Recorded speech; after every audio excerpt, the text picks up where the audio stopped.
Hallelujah, hallelujah Jesus. धन्यवाद यीशु राजा, धन्यवाद पिता परमेश्वर। Hallelujah Lord, hallelujah Jesus, hallelujah. Thank you Jesus, thank you Lord, thank you father, thank you Holi spirit, thank you Jesus. धन्यवाद यीशु राजा, धन्यवाद पिता परमेश्वर।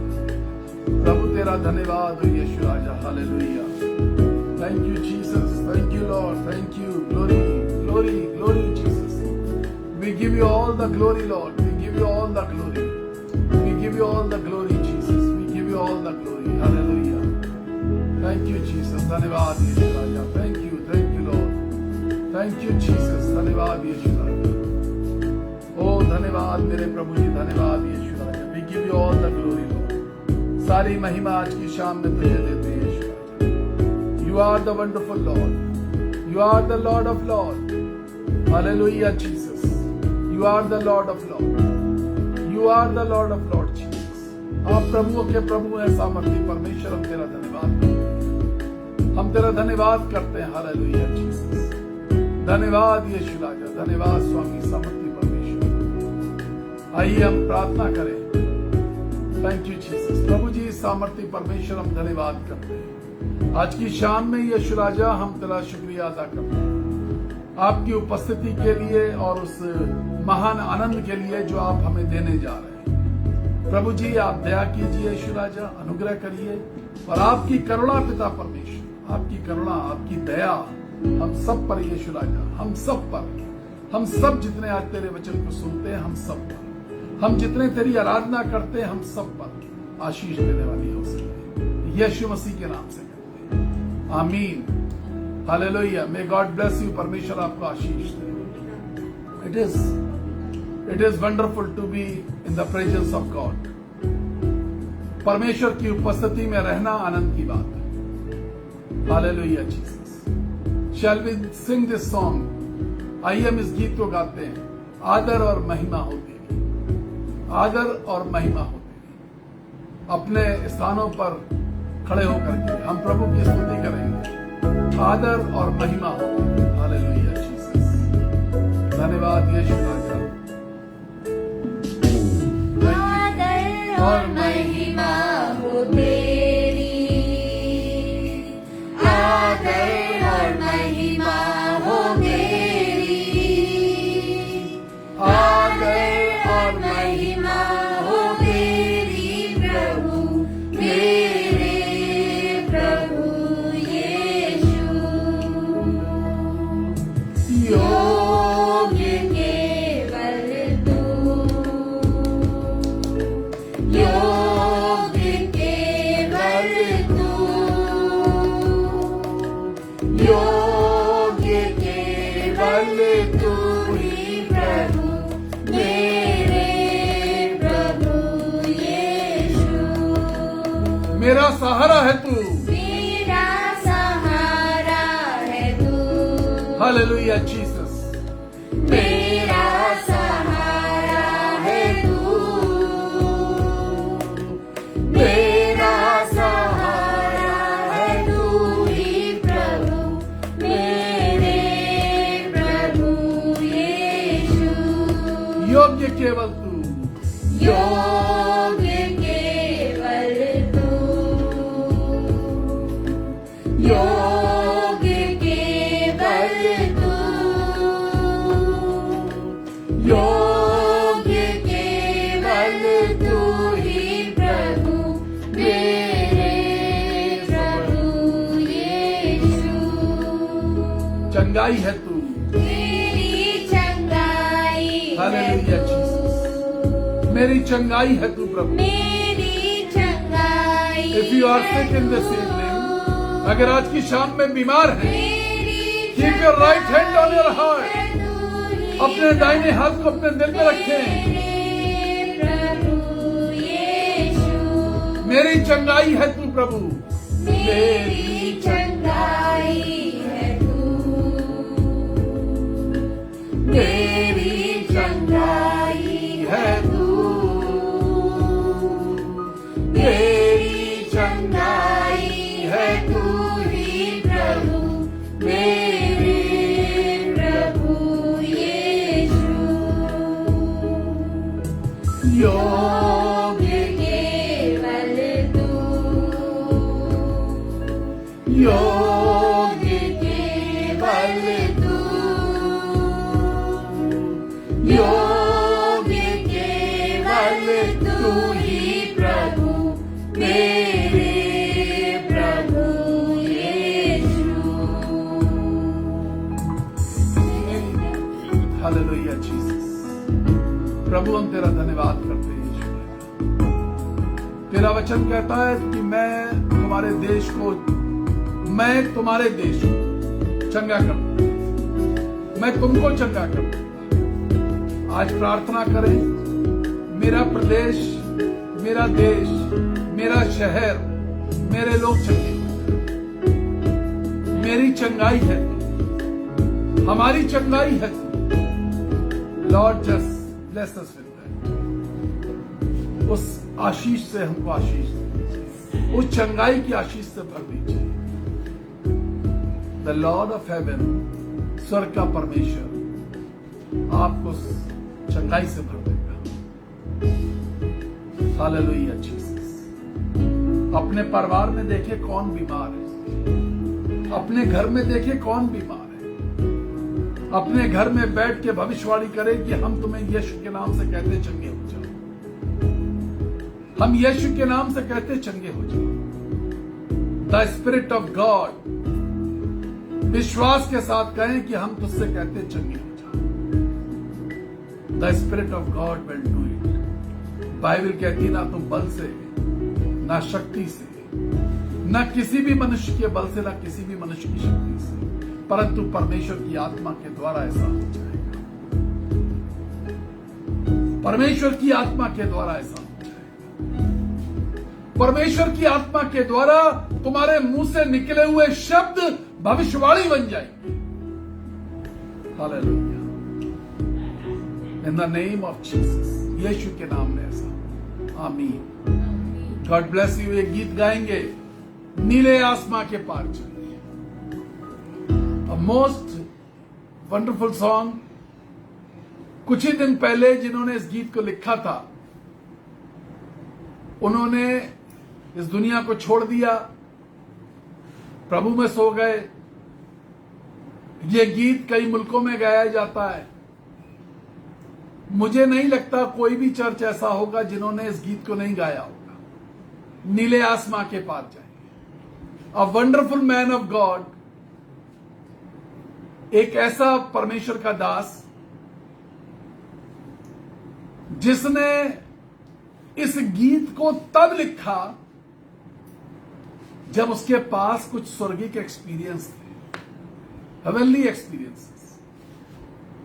जब हम इस गीत को गाते हैं तो सिर्फ इसको गीत ना समझे, शब्दों का खेल ना समझे, लेकिन एक्सपीरियंस करना सीखे। जो आप गाते हैं और जो परमेश्वर का वचन आप सुनते हैं,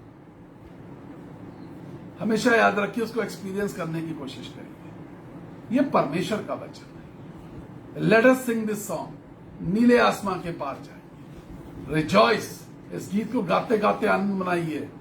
हालेलुया। सब लोग तालियां बजाते हुए खड़े होते अपने अपने घरों में। हालेलुया। Thank you Jesus.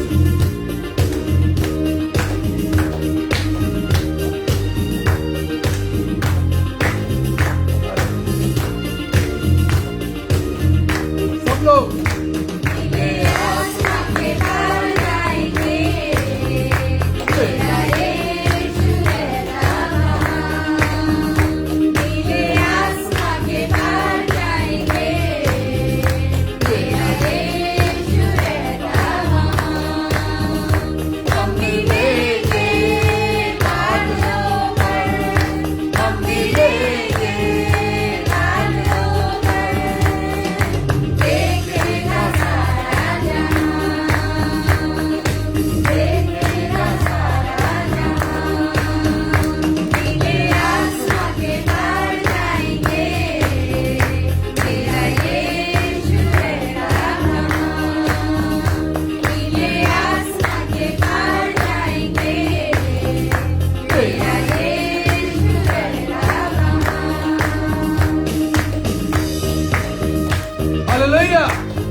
देखेगा सारा जहां, देखेगा सारा जहां।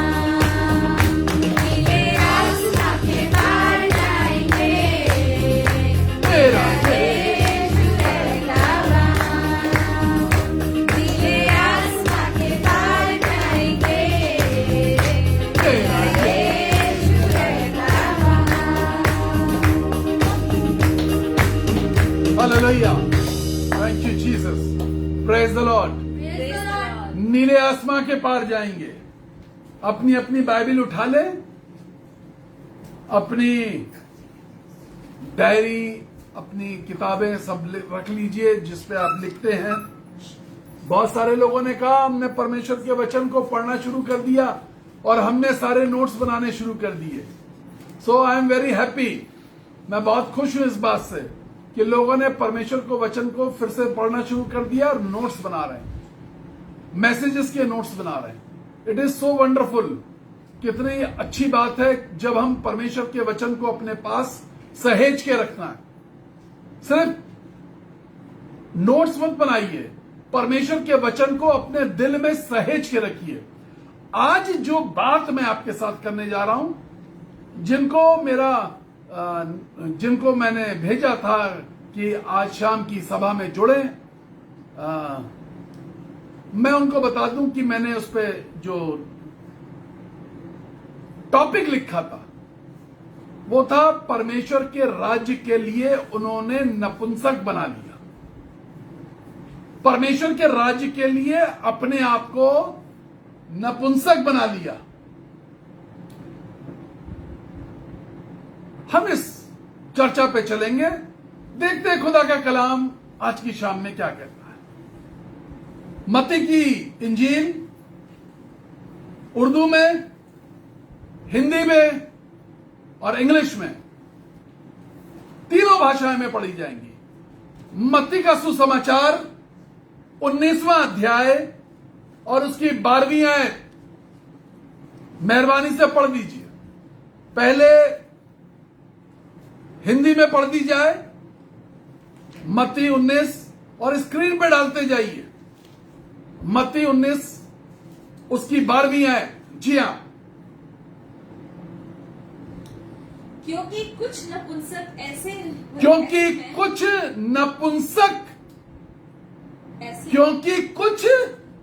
नपुंसक उर्दू में शब्द है खोजा और इंग्लिश में जोर से पढ़िए, जोर से बोलिए, यूनक्स, नपुंसक। जब आप अंग्रेजी के ट्रांसलेशन को देखेंगे, गूगल की डिक्शनरी पे डाल के देखिए तो वहां आएगा हिजड़ा, किन्नर। खोजा का मतलब होता है किन्नर, क्योंकि कुछ नपुंसक ऐसे हैं। आज जो चर्चा है वो किन्नर, हिजड़ा, खोजा और अंग्रेजी में यूनक्स,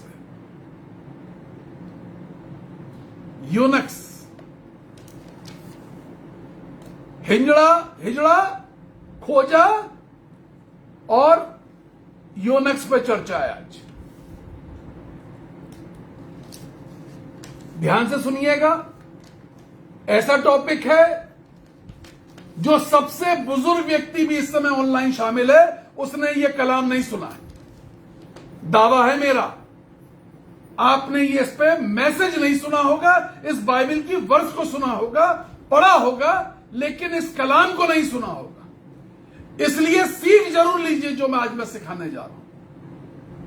मैंने दूसरी बात जो लिखी उस पर जब ये सब लिखा कि अपने परिजनों को, अपने मित्रों को बताएं, फिर ये लिखा उसको ध्यान से सुने और समझने की कोशिश करें।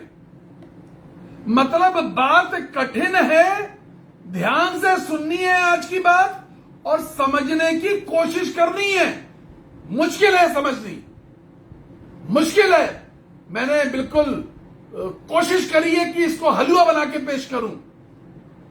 मुश्किल है, यीशु मसीह को कहना पड़ा। मैं बताऊंगा क्या कहा यीशु मसीह ने। 12वीं आयत मेहरबानी से पूरी पढ़ दी जाए जी। कुछ ने क्योंकि कुछ नपुंसक ने, मेहरबानी से मैडम इसको जोर से पढ़िए, खड़े होकर चाहे पढ़ दीजिए, पास में जरा बुलंद आवाज में पढ़नी पड़ेगी है जी।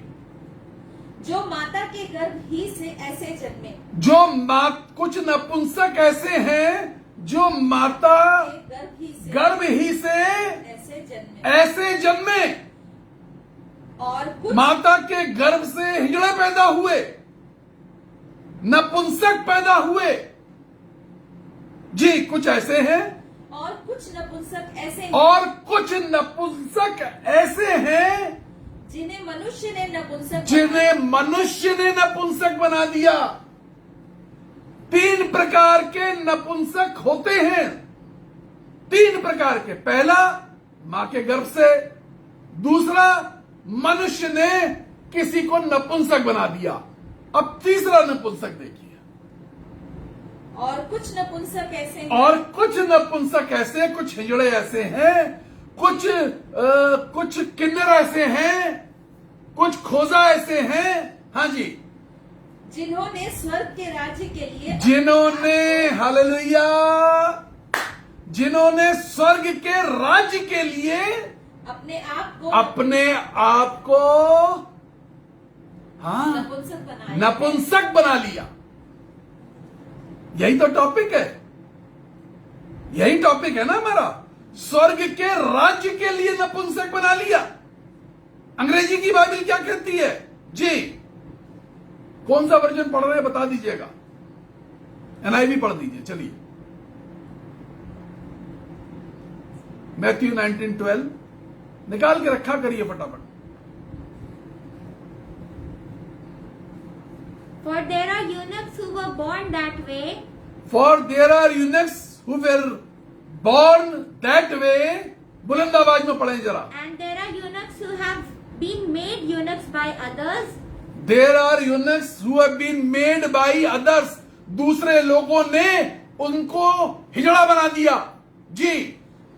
and there are those who choose to live like eunuchs. There are those who choose, जिन्होंने इस बात को चुना, इस बात को चुना। Choose like eunuchs, चुना इस बात को कि हम मसीह यीशु के लिए हिजड़े का सा जीवन व्यतीत करेंगे, नपुंसक जैसा जीवन व्यतीत करेंगे, खोजा जैसा जीवन व्यतीत करेंगे, यीशु मसीह के राज्य के लिए, धार्मिकता के लिए।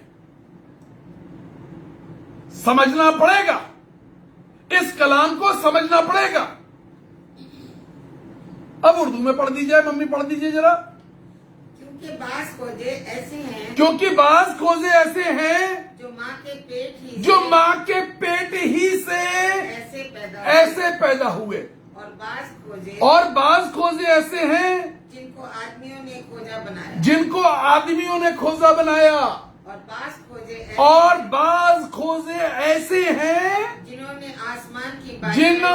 हालेलुया क्या आसमान की बादशाह, क्या आसमान की बादशाह के लिए। वाह, मजा आ गया उर्दू में। आसमान की बादशाह, आसमान पे हम बादशाहों की तरह रहे जाकर के, नौकरों की तरह नहीं, जमीन पे हिजड़ों की तरह, और आसमान की बादशाह के लिए उन्होंने अपने आप को खोजा बना लिया। यही लिखा, अपने आप को खोजा बना लिया। बात कठिन थी। यीशु मसीह ने 11वीं आयत में क्या कहा? हिंदी में पढ़ दीजिए क्या लिखा हुआ है जी। देखिए 19:11 में क्या लिखा है। 19:11 क्या लिखा हुआ है? बादशाह, आसमान की बादशाह के लिए कुछ लोग ऐसे थे जिन्होंने अपने आप को हिजड़ा बना दिया आसमान की बादशाह के लिए। हाँ जी, हाँ 11वीं आयत। उसने उनसे कहा, यीशु मसीह ने अपने चेलों से कहा, सब यह वचन ग्रहण नहीं कर सब लोग, हालेलुया क्या कहा था मैंने, समझना पड़ेगा। सब लोग ये वचन ग्रहण नहीं कर सकते। यस, आसमान की बादशाह के लिए अपने आप को हिजड़ा बना देना, नपुंसक बना देना। 3 प्रकार के नपुंसक होते हैं। 3 प्रकार के नपुंसक होते हैं।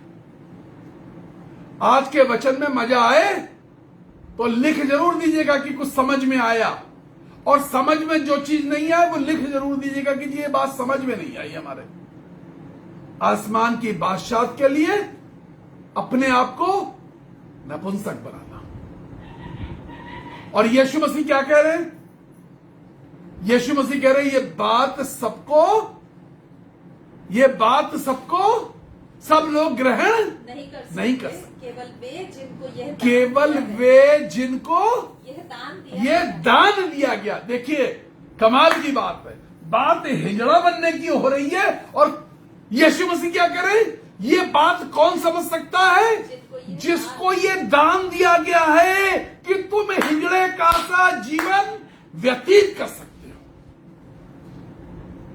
तुम नपुंसक जैसा जीवन व्यतीत कर सकते हो। ये दान है परमेश्वर का, ये परमेश्वर का वरदान है। जो डंका पीटते 9 वरदान 9 वरदान, आज वो इस बात को समझ ले ये एक दान है। और यही अकेला दान है साहब, ये अकेला दान ऐसा है जिसके लिए, भैया टॉमी जो है जरा सा बांध दो जाकर, जिसके लिए यीशु मसीह इस दान के लिए क्या करे? जो ग्रहण कर सकता हो, जो ग्रहण कर सकता हो वो ग्रहण करे इस बात को। तो 3 प्रकार के नपुंसक होते हैं। पहले वो जो मां के पेट से पैदा हुए, दूसरे वो जिनको मनुष्य ने बनाया, और तीसरे वो जिन्होंने अपने आप को परमेश्वर के राज्य के लिए, आसमान की बादशाह के लिए अपने आप को नपुंसक बना लिया। कठिन बात थी, सालों पहले पढ़ी, बार बार पढ़ने की कोशिश करी, समझने की कोशिश करी। नपुंसक हिजड़ा समझने के लिए हिजड़ों से दोस्ती करनी पड़ी। जब बेटी पैदा हुई हमारी तो हिजड़े आए थे। ढोलक लेकर के 4-5 हिजड़ों का एक झुंड आया था। जो हमारी उस समय स्थितियां थी उसके हिसाब से हमने उनको जो देना था दान दिया। कुछ साल बाद वो हिजड़ों का झुंड एक दिन सामने से आता दिखाई दिया, और परमेश्वर का वचन मैं ये पढ़ चुका था, लेकिन समझ में नहीं आता। मैंने उनसे मुलाकात करी, बात करी, बात दोस्ती तक पहुंचाई, उनके घर गया, उनको समझा, उनको जाना, उनको देखा नजदीक से। ये वो हिजड़े हैं जो आपकी गली में आते हैं और लोग ठुकरा देते हैं, ठट्टा उड़ाते हैं। ये वो हिजड़े हैं जिनको कोई पसंद नहीं करता, लेकिन जब आप इनको जान जाइएगा ना तो इनसे आप प्यार करने लगिएगा, आप इनके जैसा बनने की कोशिश करने लगिएगा। ये वो हिजड़े, ये वो हैं जो मां के गर्भ से हिजड़े पैदा हुए। मैं 3 प्रकार के हिजड़ों के बारे में बताऊंगा। जब मैं इनके घर गया तो मैंने देखा ये हिजड़े एक संग रहते हैं, एक झुंड में रहते हैं और एक संग रहते हैं। और हिजड़ों की कोई जाति नहीं होती। ये जो हम जो मसीह कहलाते हैं ना, कैथोलिक हो, प्रोटेस्टेंट हो, मार्थोमा, ब्रेदरन, अरे कोई जाति नहीं होती। हिजड़ों की कोई डिनोमिनेशन नहीं होता। झुंड में रहते हैं, प्यार से रहते हैं, झुंड में रहते हैं। आपको हिजड़ा अकेला घर पे आते नहीं दिखेगा कि एक हिजड़ा आपके घर पे अकेला ताली बजाने आ गया। झुंड में रहते हैं, प्यार से रहते हैं, एक संग रहते हैं, एक चूल्हा एक भोजन करते हैं, एक चूल्हा और एक भोजन करते हैं, और हर चीज घर में साझे की होती है। जो कुछ उन्हें मिलता है, ऐसा नहीं है कि आज इस हिजड़े ने ये ड्रेस पहन ली तो ये मेरी हो गई, कल दूसरा हिजड़ा पहन सकता है। हर चीज साझे की। और प्रेरितों के काम में क्या लिखा है? वो जब पहली शताब्दी की कलीसिया थी, एक संग रहते थे, एक चूल्हा होता था और सब कुछ साझे का होता था। सब कुछ साझे का होता था। हम जिन हिजड़ों की ठट्टा उड़ाते हैं, जिन हिजड़ों का ठट्टा उड़ाते हैं, एक संग, देखिए प्रेरितों वाला काम कर रहे हैं। पहली शताब्दी की कलीसिया वाला काम हिजड़े कर रहे हैं। एक संग, साझा, साझा चूल्हा, साझा सामान। आगे की बात सुनिए तो आपको मजा आ जाएगा। हिजड़ों के ग्रुप के अपने अपने क्षेत्र होते हैं। वो अपने क्षेत्र के लोगों के पास बधाई लेने जाते, बधाई देने और बधाई लेने, बधाई देने और बधाई लेने जाते हैं अपने अपने। भेड़ चोरी नहीं करते हैं, कड़वा बोल रहा हूं, भेड़ चोरी नहीं करते। इस चर्च का मेंबर निकाला, अपने चर्च में डाला, फोटो खिंचाई और विदेश से पैसा आ रहा है। भेड़ चोरी नहीं करते हैं। हिजड़ा ईमानदार है, हिजड़ा ईमानदार है। मेरी बात कड़वी, कठिन लेकिन सच्ची है। हिजड़ा ईमानदार, भेड़ चोरी नहीं करते हैं, इधर से उधर नहीं करते हैं। ऑनलाइन भेड़ चोरी हो रही है। एक पास्टर ने अपने ग्रुप पे बोलने के लिए मुझसे कहा कि मैसेज दे दीजिए।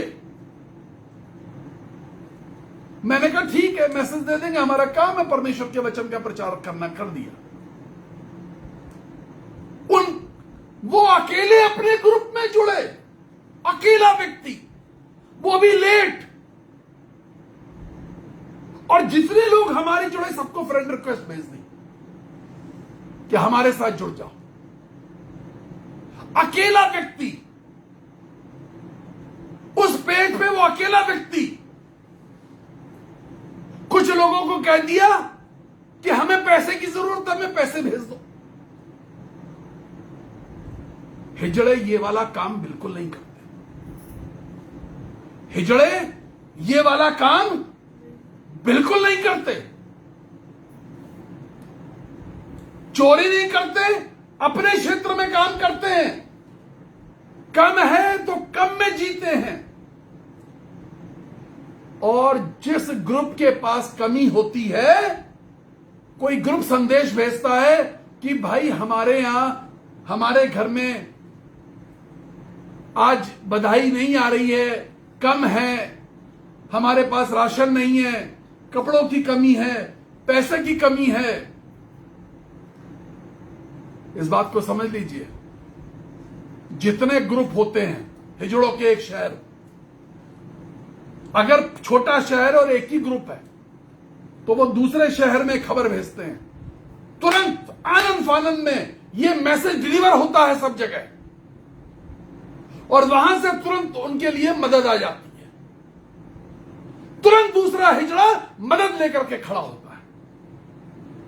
एक इस बात को समझ ले, परमेश्वर के दास, परमेश्वर की कलीसिया इस बात को समझ ले। जो कलीसिया कमजोर है उस पे बोझ नहीं रखना। जो कलीसिया पैसे से कमजोर है लेकिन बड़े से बड़े सेवक को बुलाना चाहती है, तो सेवक को जाना चाहिए, उस पर बोझ ना रखे। और छोटी कलीसियाओं को बड़ी कलीसियाएं मदद करें। वहां कमी है, वहां कमी है। तुरंत हिजड़े जमा करके एफडी करके नहीं रखते। हिजड़े एफडी करके नहीं रखते, तुरंत डिस्ट्रीब्यूट करते हैं जहां जिसकी जैसी जरूरत है। एफडी करके हिजड़ा, आपको बैंक में हिजड़ा नहीं मिला होगा।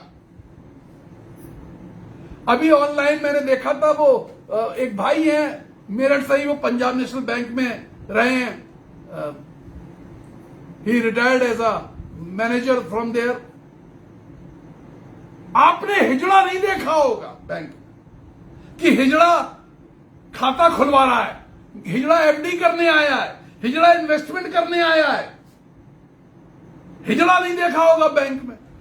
हिजड़ा रखता ही नहीं है, हिजड़ा नहीं रखता। अब हिजड़े की अगली क्वालिटी समझ लीजिए। मजा आने वाला आपको आज मैसेज में। ज्यादा आयतें पढ़वा ही नहीं रहा हूं, फुर्सत से बातचीत करके सिखा दूंगा। बहुत सोचा, इतना टफ था, इसको सोचा कि कैसे हलवा बना दूं, क्योंकि प्रचार नहीं करी जाती चीज। और शर्माते भी हैं लोग, हिजड़ा विजड़ा बोलने में शर्माते हैं। हम बहुत बेशरम पादरी हैं, जो चाहते हैं वो बोलते हैं। तो अगला जो बात है वो उसको देखिए, उनका सूचना तंत्र। अगली बात क्या है? हिजड़े का सूचना तंत्र। अरे आपके घर में बच्चा पैदा हुआ, होम डिलीवरी, अस्पताल में भी नहीं हुई, आपके घर में होम डिलीवरी हुई है, घर में बच्चा पैदा हुआ, खबर उनके पास है।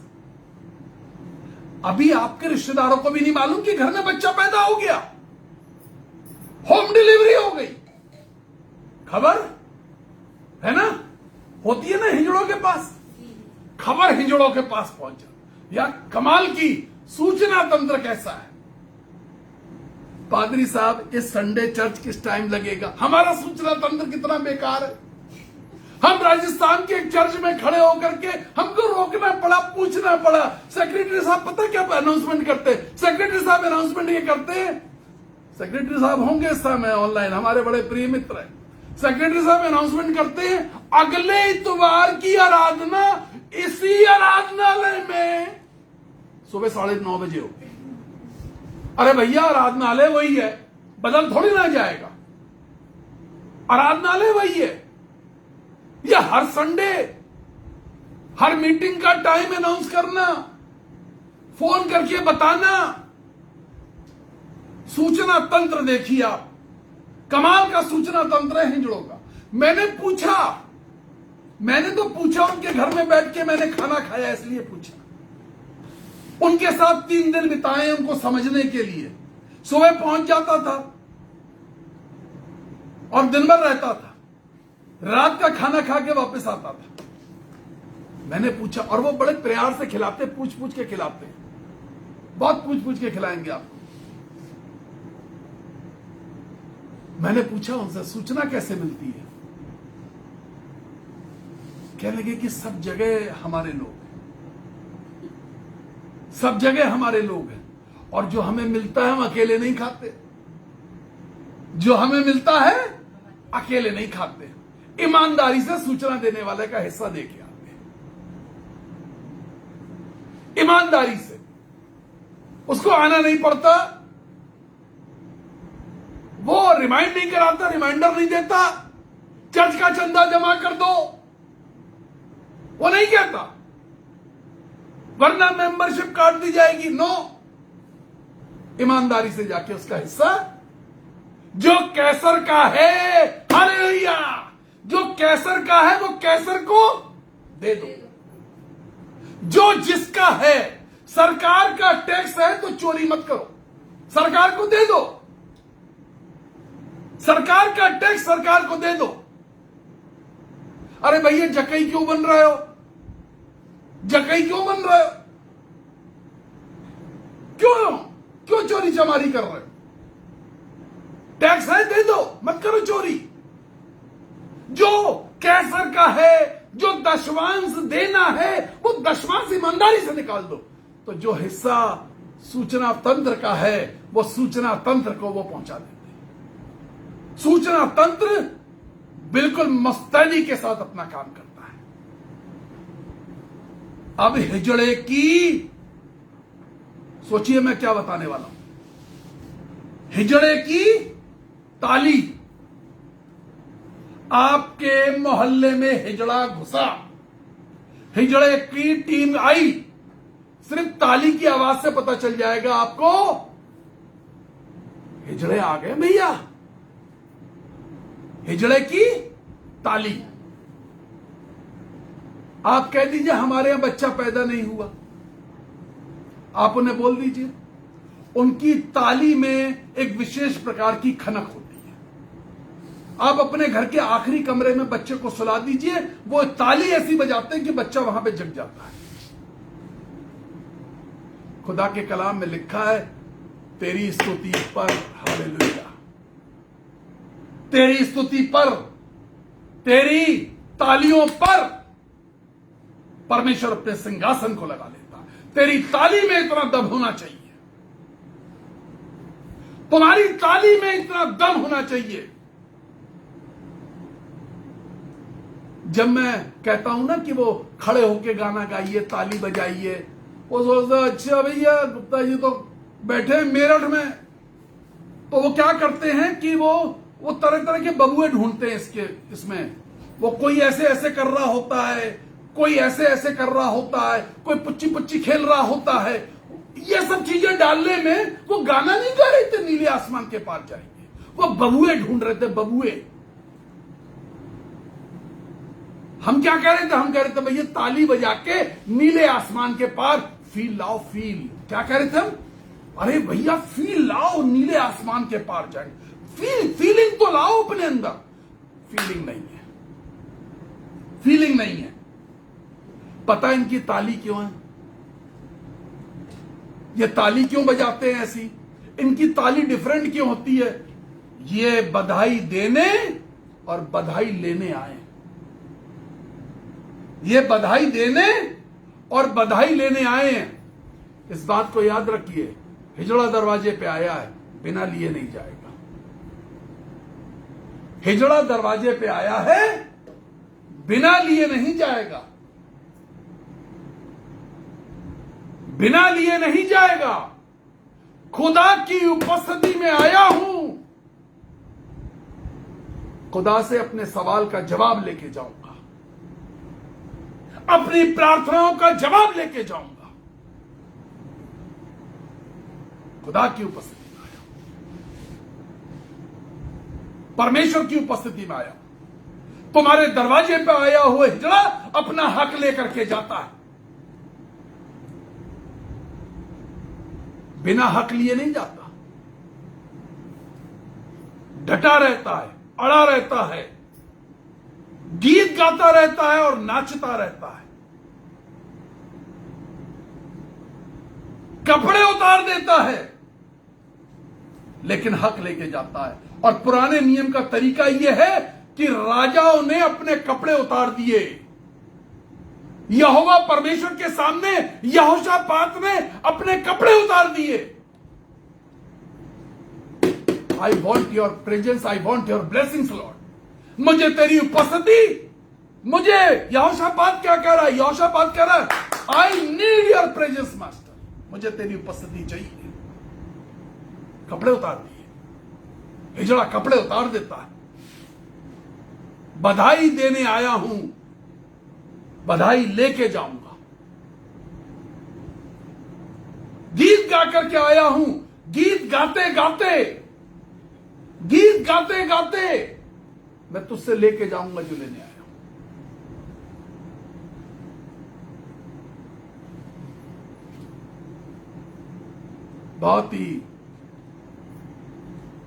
बहुत ही अजीब बात बताऊंगा। अगर ग्रुप में एक हिजड़ा मर गया, पहले बीमार सुन लीजिए, मरने की बाद में बात करते हैं। अगर ग्रुप के अंदर एक हिजड़ा बीमार हो गया तो उनके घर में खाना तब तक नहीं पकता जब तक वो हिजड़ा ठीक नहीं हो जाता। इधर ध्यान दें,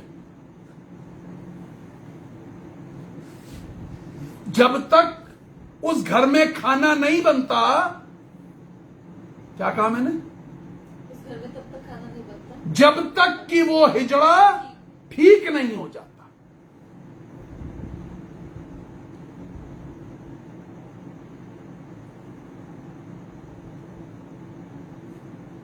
फास्टिंग नहीं हो पा रही एक दिन की।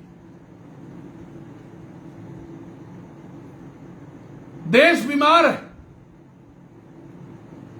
देश बीमार है, इस दुनिया में बीमारी फैली हुई है।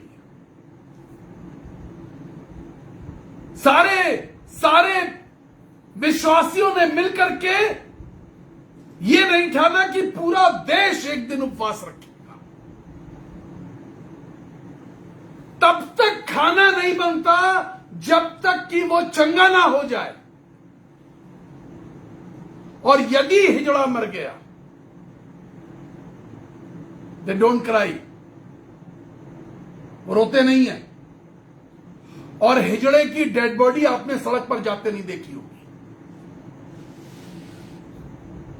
कभी देखी आपने?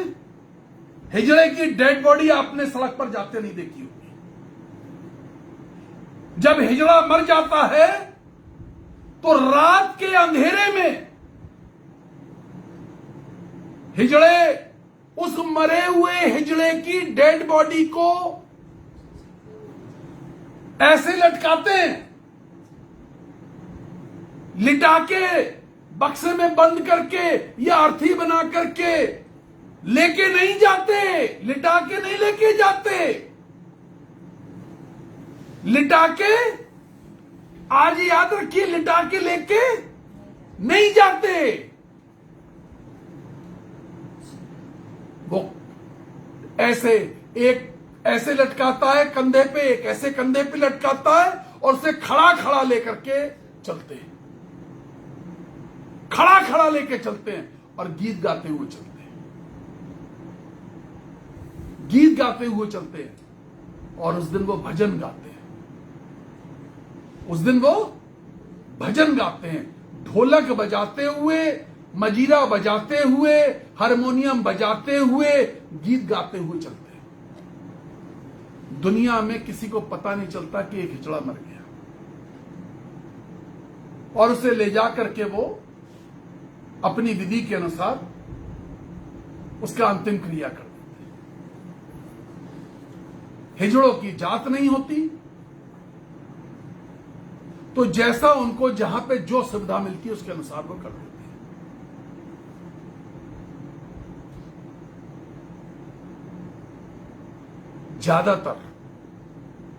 ज्यादातर वो बॉडी को ऐसी जगह रख के आते हैं जहां पर आकर के जानवर खा ले, चिड़िया खा ले, गिद्ध खा ले।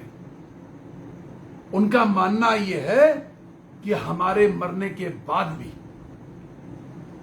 हमारा शरीर किसी के काम में आ जाए।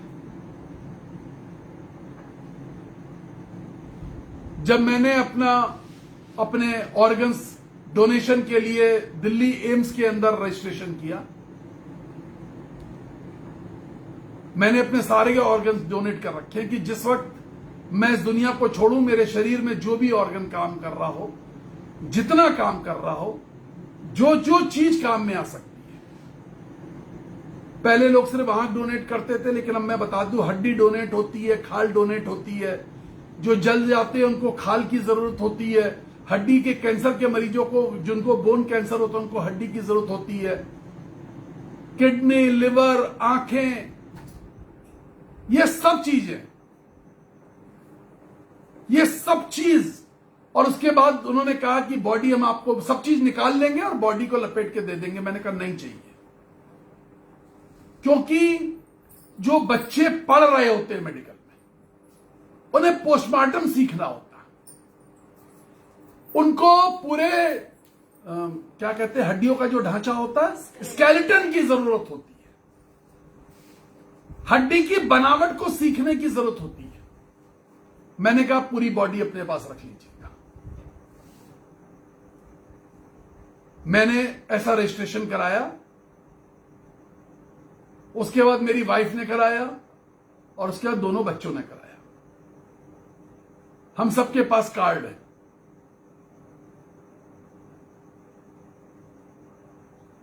कि हम एक फोन नंबर है, उसमें टोल फ्री नंबर होता है कार्ड के ऊपर। आपको सिर्फ फोन करना, उनकी टीम आके बाकी सब काम कर देती है।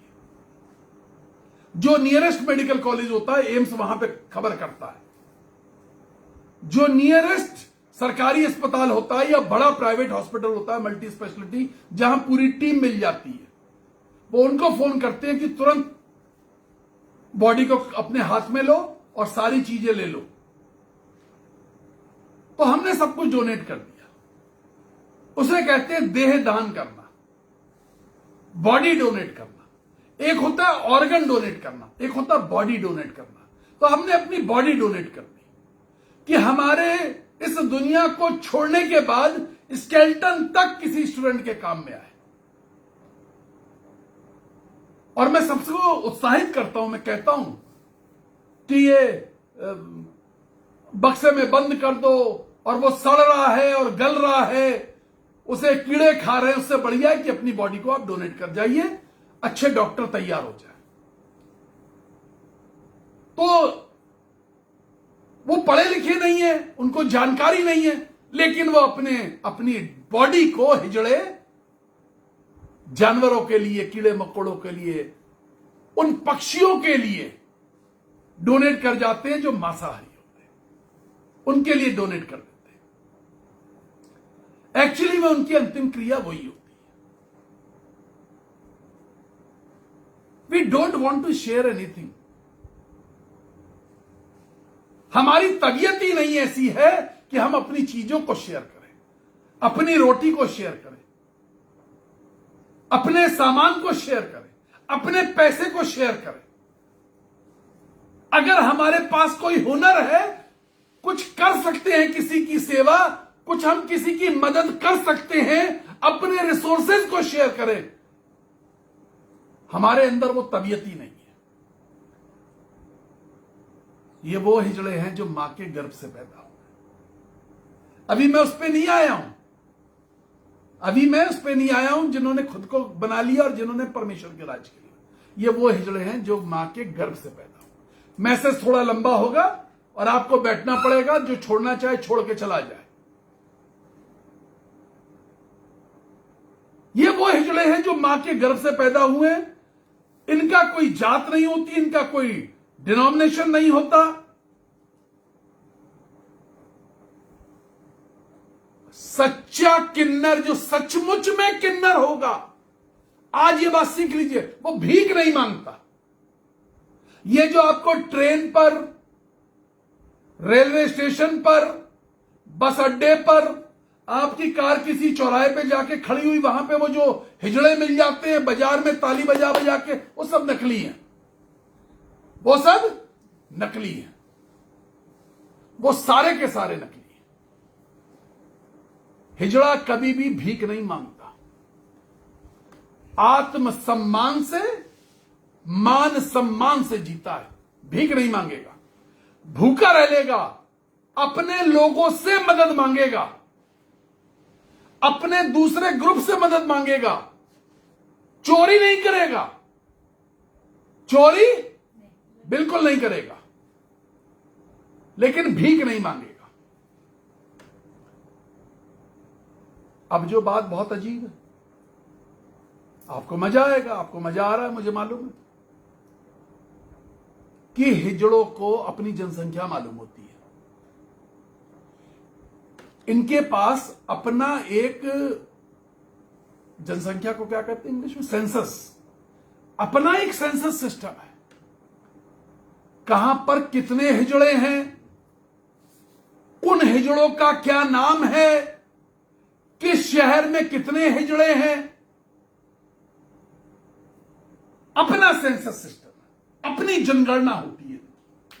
कौन कितनी उम्र का है, कौन मर गया, कौन शामिल हुआ, कौन एक शहर से दूसरे शहर भेजा गया। हिजड़ों का अपना वृद्धाश्रम होता है, वहां पे बुजुर्ग हिजड़ा घर में रहता है। हर ग्रुप में एक बुजुर्ग हिजड़ा होता है जो आपके दरवाजे पे नहीं आता। गुरु शिष्य परंपरा, क्या चीज? गुरु, ये अपने गुरु को गुरु बोलते हैं, अपने गुरु को गुरु बोलते हैं, गुरु मानते हैं, गुरु की तरह सम्मान देते हैं, गुरु को प्यार करते हैं, अपने गुरु को गुरु बोलते हैं।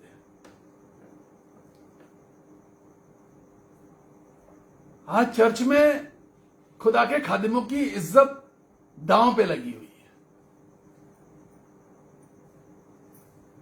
खुदा के खादिमों की इज्जत दांव पे किस लिए लगी है? लड़ाई झगड़े हो रहे हैं। वो चर्च में एक सालाना मीटिंग होती है, उस दिन आप तमाशा देख लीजिए। एनुअल मीटिंग होती है साल में एक बार।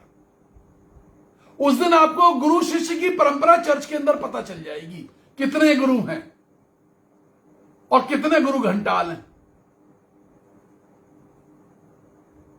कड़वा है, बर्दाश्त करिए। कलीसिया का कंपैरिजन हिजड़े से यीशु मसीह ने किया, मैंने नहीं। यीशु मसीह ने क्या कहा? जो ग्रहण कर सके वो ग्रहण करे। Something was difficult to digest. कुछ बातें हजम करने के लिए कड़वी और कठिन होती। कुछ जगह बाइबल में क्या लिखा? कलीसिया के जिसके कान हो वो सुन ले। अरे भैया, कान तो सबके हैं, कान तो सबके हैं, सुनना पसंद नहीं करते। कान सबके हैं, लेकिन कड़वी बातें सुनना क्योंकि मैं हमेशा बताता हूं, खुजली मिटाने वाली बातें, कान की खुजली मिटाने वाली बातें सुनने की आदत हो गई है। ऐसा परमेश्वर का वचन सुनने की आदत हो गई है जो हमें दिल में गुदगुदी करे, खुजली मिटाए। गुरु शिष्य परंपरा के अंदर हिजड़ा रहता है। गुरु शिष्य परंपरा, यीशु मसीह और चेलों के बीच में गुरु शिष्य परंपरा थी। स्टूडेंट नहीं बनाए यीशु मसीह ने। यीशु मसीह ने स्टूडेंट नहीं बनाए, डिसाइपल बनाए, चेले बनाए, शिष्य बनाए। गुरु और चेले की परंपरा, यह परंपरा है, इज्जत है, सम्मान है। ठुकराते नहीं है। बुढ़ा हो गया है, बैठ के रोटी खा रहा है, नहीं। जब सुबह निकलते हैं ना बधाई देने का काम करने के लिए, अपना काम पर जब निकलते हैं तो उसके पैर छू के और उसके हाथ को, अगर हाथ कांप भी रहे हैं तो उसके हाथों को पकड़ के अपने सर पे रख के और आशीष लेके निकलते हैं। और क्या कह के निकलते? अपनी आंखों से देखा, क्या कह के निकलते मालूम है? कह के निकलते हैं, इतनी आशीष तो जिस दरवाजे पे जाए उसको आशीष दे सके। इतनी आशीष दे दो, वो जो बहुत ओल्ड हिजड़ा लेटा हुआ है, जो बहुत ओल्ड हिजड़ा पड़ा हुआ है किसी कोने में, जो हिल डुल नहीं पा रहा, उसके कांपते हुए हाथों को अपने सर पे रख के पता क्या कहते हैं? कहते हैं इतनी आशीष दो कि हम दूसरों को आशीष दे सके। इतनी आशीष मांगते हैं कि हम दूसरों को दे सके। प्रभु आज की रोटी हमें दे। प्रार्थना अधूरी है, रोटी इतनी दे कि अपनी रोटी बांट सकूं। आज की रोटी हमें दे। प्रार्थना गलत है, अधूरी है, जब तक मैं उस रोटी को बांटने वाला नहीं। वो आशीषें अधूरी है, बेकार है, किसी काम की नहीं है। वो आशीषें जंग लगी हुई हैं जो आप शेयर नहीं कर सकते। हे मेरे गुरु, इतनी आशीष दे कि मैं आशीषों को बांट सकूं। जाकर दरवाजे दरवाजे बांटूंगा, पैदा हुए नन्हे बच्चों को बांटूंगा, जिनके घर में शादियां हुई हैं उन जोड़ों को बांटूंगा जाकर के।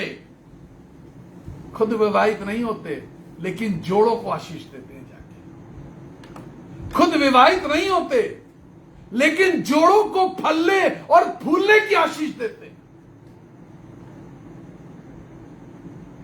ये मां के गर्भ से पैदा हुए हिजड़े, ये वो हिजड़े हैं जो मां के गर्भ से पैदा हुए।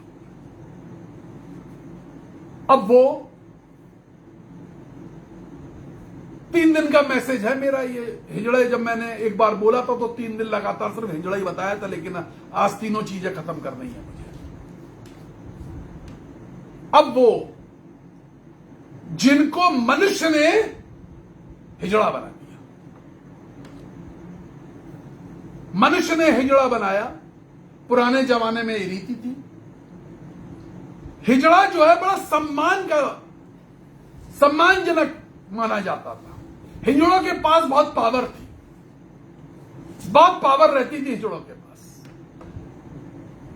अगर आप एस्तर की किताब पढ़ें, the book of Esther in from old testament, अगर आप एस्तर की किताब पढ़ें पुराने नियम से, पहला अध्याय और उसकी 14वीं आयत पढ़ दीजिए मेरे लिए। हाँ जी, एस्तर की किताब स्क्रीन पे भी डाल दी जाए, पहला अध्याय और 14वीं आयत। जी हां,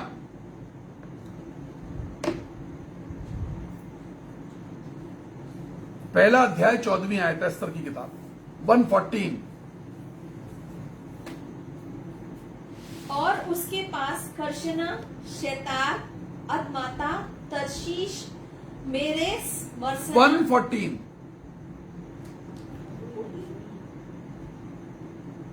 हाँ, 4 अलग है, 114 अलग है। राजा के पास 7 खोजे थे।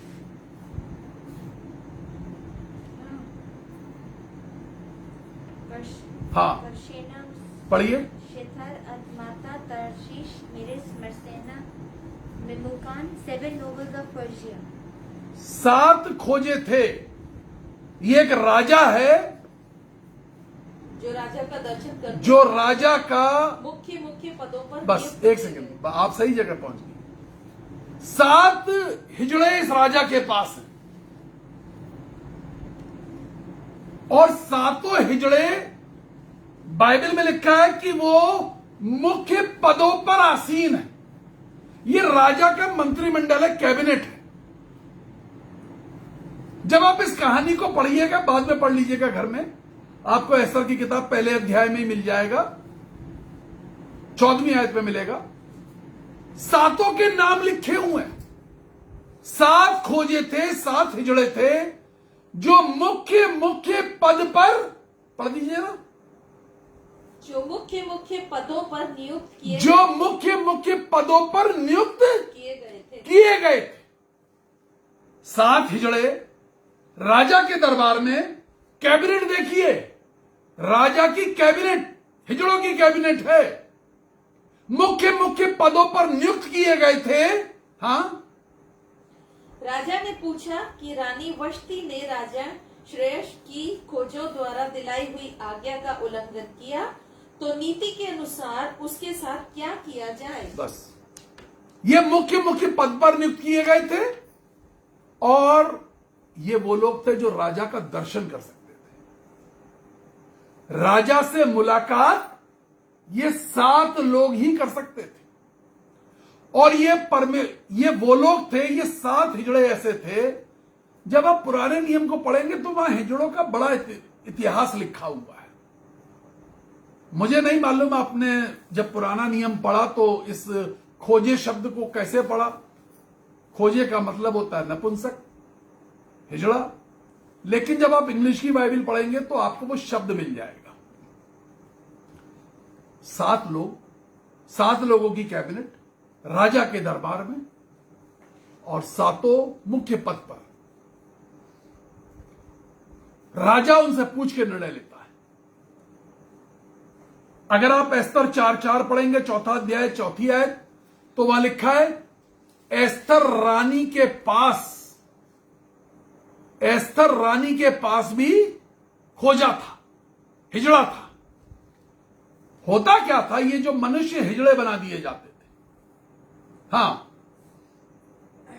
ये जो मनुष्य हिजड़े बना दिए जाते थे, इनको उस जगह नियुक्ति दी जाती थी जहां रानियां रहती थी, जिसे एक शब्द होता है पर्टिकुलर, जहां रानियां रहती थी, रनिवास, उसे क्या कहते हैं? रनिवास, जहां रानियां रहती थी, और वो रानियां और राजकुमारियां हिजड़ों की सुरक्षा में रहती थी।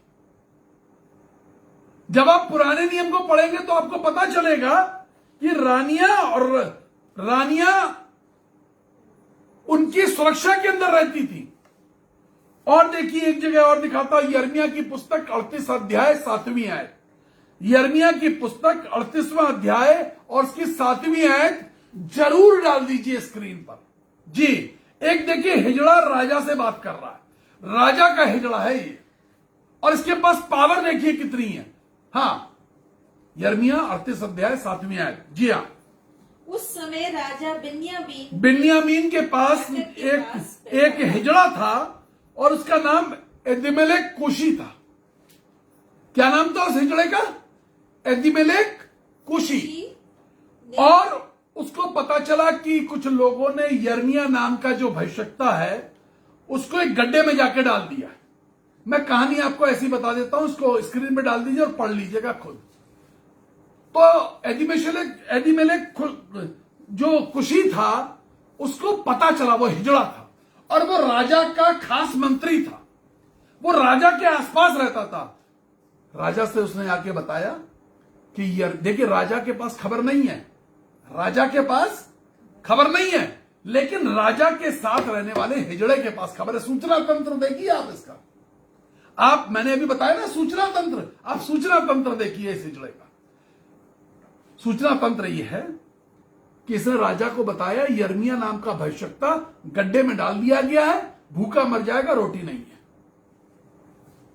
देखिए, राजा ने सेनापति को नहीं बुलाया, राजा ने किसी को नहीं बुलाया। इस हिजड़े से क्या कहा? इस हिजड़े से कहा 30 सैनिक ले ले अपने साथ, 30 आदमी ले ले और जाकर के उसको निकाल ला, छुड़ा ला जाकर के। जब आप इस पूरी कहानी को पढ़ेंगे तो आपको सबसे ज्यादा जो समझने की चीज है वो ये है जो मैं बताने जा रहा हूं, कि ये जो एबेद-मेलेक कुशी नाम का जो हिजड़ा था, जब राजा से इसको आज्ञा मिल गई तो ये सबसे पहले राजमहल के तहखाने में यानी बेसमेंट में गया। क्या लिखा है वो? वहां एक शब्द लिखा है, तलघर में गया, तलघर में गया, बेसमेंट में गया। अब राजा, जो पुराने राजा होते थे, जिनके या हवेली वाले होते थे, जिनके पास बड़े पैसा होता था, हीरे जवाहरात होते थे, वो अपना खजाना कहां रखते थे? कहां रखते थे? तहखाने में रखते थे, बेसमेंट में। इस हिजड़े की पावर देखिए, इस हिजड़े की पावर देखिए। ये बिना राजा को लिए पहले कहां गया? बेसमेंट में गया। पढ़िए इस किस्से को। और बेसमेंट में जाके इसने राजा के पुराने कपड़े, अपने नहीं, अपने नहीं, राजा के पुराने कपड़े इसने दिमाग लगाया, जब मैं उसे गड्ढे में से निकालूंगा और यदि दुश्मन ने मुझसे कहा कुछ आकर के तो मैं दिखा दूंगा राजा के कपड़े साथ लेकर के आया हूं। लेके किस लिए जा रहा है? राजा के पुराने कपड़े किस लिए लेके जा रहा है? जब आप इसको आगे पढ़िएगा कहानी को तो वहां पे लिखा है, उसने उस राजा के कपड़ों की एक रस्सी बना दी। राजा के कपड़ों की, ऐसे लिखा है ना, रस्सियां। एक कपड़ा जोड़ा, दूसरा कपड़ा जोड़ा, तीसरा कपड़ा जोड़ा, हाँ, रस्सियां बनाई और झूला बना के डाला और कहा ऐसे लटक जा। गहरे गड्ढे कुएं में पड़ा है वो। उसने कितने कपड़े लेके आया था? राजा के खजाने में से। He opened the wardrobes. He opened the wardrobes. राजा के कपड़ों की अलमारियां खोल दी उसने। देखिए हिजड़े को इज्जत देखिए, हिजड़े की पावर देखिए राजाओं के घरों में। हम ठट्टे में उड़ाते ना, दुत्कारते हैं, ठट्टों में उड़ाते हैं, दुत्कारते हैं। हिजड़े की पावर देखिए। राजा का वार्डरोब खोला, राजा नहीं है, राजा वहां पे नहीं है। तहखाने में गया जहां पे सारा सोना जेवर सब कुछ जायदाद के कागज रखे हुए हैं, राजा वहां नहीं है, राजा को पता भी नहीं है। लेकिन राजा को मालूम है मैंने जो कहा है ये विश्वासी आदमी है। देखिए विश्वासी का इस बात को याद रखिए, विश्वासी का ये फर्ज होना चाहिए अपनी ईमानदारी को प्रूव करें। उन्होंने अपने आप को, कुछ लोगों ने परमेश्वर के राज्य के लिए अपने आप को क्या बना लिया? नपुंसक बना लिया। हमारा फर्ज है कि हम इस बात को प्रूव करें कि हम ईमानदार हैं।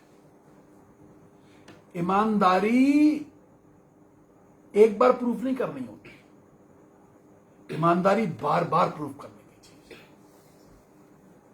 हमें 30 साल हो गए परमेश्वर की सेवा करते हुए, हर दिन प्रूव करनी पड़ती है, हर दिन यह प्रूव करनी पड़ती है कि हम चोर नहीं है। My hands are clean.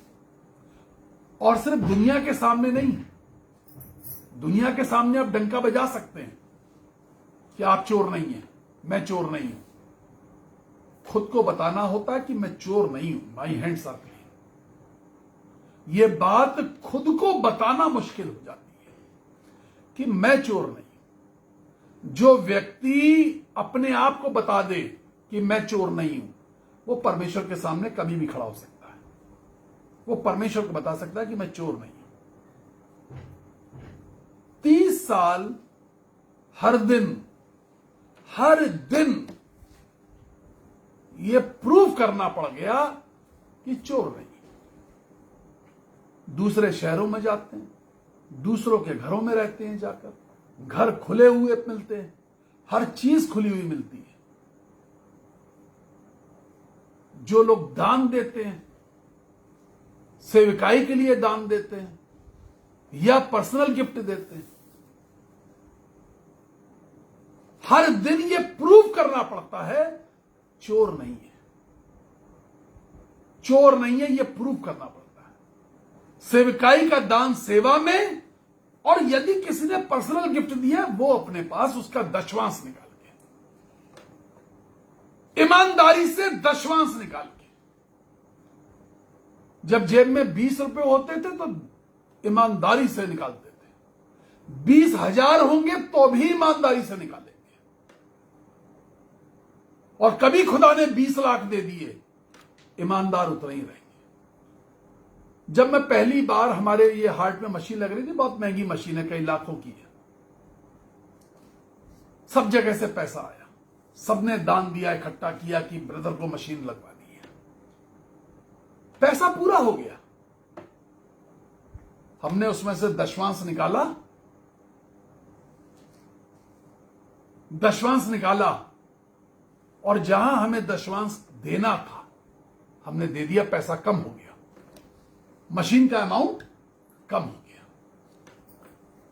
हम सोचने लगे क्या करें, लेकिन हम लखनऊ में रहते थे, हम दिल्ली चल दिए।